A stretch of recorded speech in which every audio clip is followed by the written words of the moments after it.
Here we go in the A final 200-meter freestyle in the pool right now. On their way over to the far side, and these are our fastest athletes from the prelims.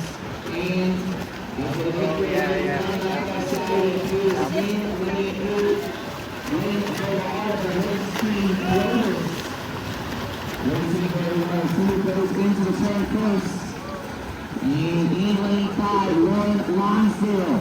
With the 14-year-old racing very impressively right now as she makes her way back towards the home side. 1 length of pool. And Lonsdale on her way back to the home side, getting ready to make the turn. Lonsdale trying to hold off Portello, number 1 seed in lane 4. In lane 2, Isabel Wu also having a very good race. Here comes the turn from Lonsdale. Lonsdale in a nice spot here through the halfway mark as she makes her way down towards the far side.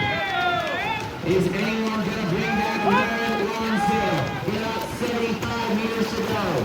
She's been 2:06.3 in the prelim. And right now she's looking like she might threaten that time here in the finals. Lonsdale about a half body length lead on her nearest rivals as she makes the turn. And she's on her way back to the finish line. Portello in lane 4, trying to bring her back. Here comes a surge from Portello. Our number 1 seed, Lonsdale still out in front. Portello trying to nab her here in the final 25 meters. Lauren Lonsdale, is she going to get wire to wire? Portello trying to bring it back, but Lonsdale's going to have too much. And Lauren Lonsdale will be your A final champion. 200-meter freestyle, 2:02.17. Portello in second at 2:03.